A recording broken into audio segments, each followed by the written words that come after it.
নমস্কার বন্ধুরা, আজকে আরেকটা রেসিপি নিয়ে চলে এলাম। বেগুন পুড়িয়ে তার ভর্তা করা। ডিম, ধনেপাতা, পেঁয়াজ, রসুন, লঙ্কা, সর্ষের তেল আর পোড়া বেগুন এ নিয়ে আর একটা দিয়েছি টমেটো।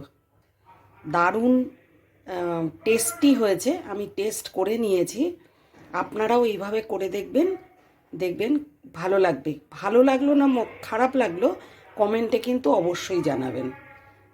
তো চলুন আমরা রেসিপিটা দেখে নিই। এরকম দুটো বেগুন নিয়েছি আর লম্বা একটা বেগুন নিয়েছি। তিনটে বেগুনকে ফুটো ফুটো করে নিয়েছি, নিয়ে রসুন আর কাঁচা লঙ্কা ভেতরে ঢুকিয়ে দিয়েছি ফুটো ফুটোর মধ্যে দিয়ে, আর সর্ষের তেল গায়ে মাখিয়ে নিয়েছি, দিয়ে এরমভাবে পুড়িয়ে নিচ্ছি। এই যে দুটো বেগুন পোড়ানো হয়ে গেছে। এই যে একটা গোল বেগুন, একটা লম্বা বেগুন, কিছুটা ছাড়িয়ে দিয়েছি। এই যে ভেতরে লঙ্কা আর রসুনগুলো ছিল একটু একটু করে বার করে নিচ্ছি। এই যে আর একটা বেগুন এখানে পোড়ানো হচ্ছে। এবারে ওই অল্প অল্প করে এটাকে হাতে ঝুলিয়ে নিয়ে অল্প অল্প করে এইভাবে আমি খোসাগুলোকে ছাড়িয়ে নেব। পুরো খোসাটা পরিষ্কার করে নেব। এই যে রসুনটা সাইডে রেখে দেবো। কড়াই বসিয়ে দিয়েছি, কড়াইটা গরম করে নিয়েছি। এরপরে আমি একটু সর্ষের তেল দিয়ে দিলাম, 2 চামচ মতন সর্ষের তেল দিয়ে দিয়েছি। তেলটা একটু গরম হতে দিলাম। এর মধ্যে একটা শুকনো লঙ্কা কুচি করে আর কালো জিরা দিয়ে দিচ্ছি।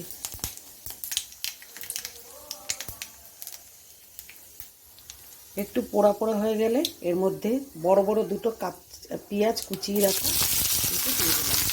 দিয়ে ভালো করে লাল লাল করে ভেজে নেব। লাল করে ভেজে নেব পেঁয়াজ।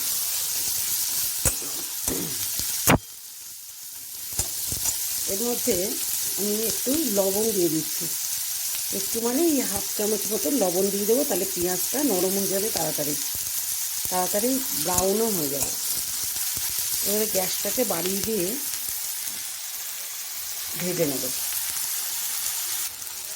এরপরে আমি একটা টমেটো কুচি অ্যাড করে দেবো, করে দিয়ে ভালো করে ভাজা ভাজা করে নেব। টমেটোটা এর সাথে ভাজা করে মিশিয়ে নেব। টমেটোটা দিয়ে আমি ঢাকা দিয়ে দিয়েছি, তাড়াতাড়ি নরম হয়ে যাবে।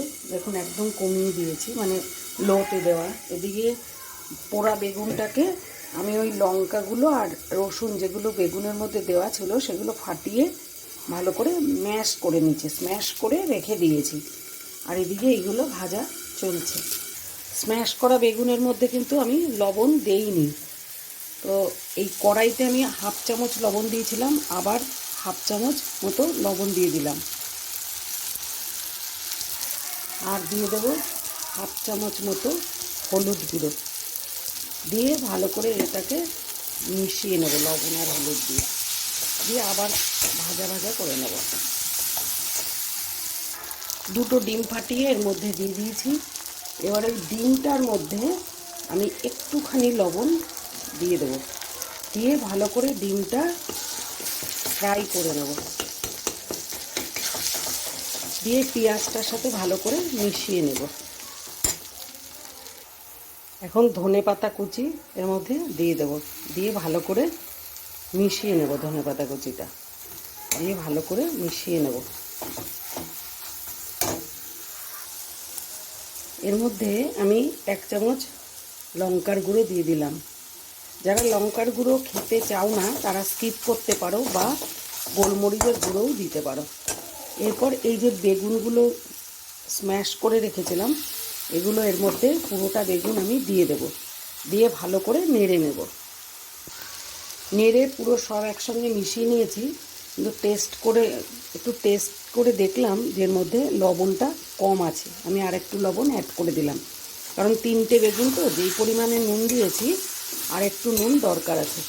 দেখুন এটা কিন্তু প্রচুর তেলে চাইলে কেউ করতে পারেনি, পুরো তেল তেল ভেসে থাকবে। কিন্তু আমি শুরুতেই বলেছি আমি আমার মতো করে রান্না করি, তো আমি তেলটা আর মিষ্টিটা একেবারেই চেষ্টা করি কম দেওয়ার। হেলদি খাবার বানাতে আমি চেষ্টা করি, তো তেল মশলা এমনিতেই কম খাওয়া ভালো। সেই ক্ষেত্রে আমি কিন্তু ম্যাক্সিমাম টাইমে তেল মশলাটা একটু কম করেই করি, দেওয়ার চেষ্টা করি। তো এই কারণে আমার হাত থেকে তেল বেরোই না, দেওয়াই হয় না। তো আমি এরকম করলাম। অনেকে এটাকেই একটু বেশি তেলে ভাজলে পরে তখন কিন্তু একটা লাল লাল উপরে একটা তেল ভাসা মতন হয়ে আসে, তখন দেখতে আর একটু ভালো লাগে। তো এইটা আমার রান্না এই পর্যন্তই ছিল। রান্নাটা কমপ্লিট। Thanks for watching.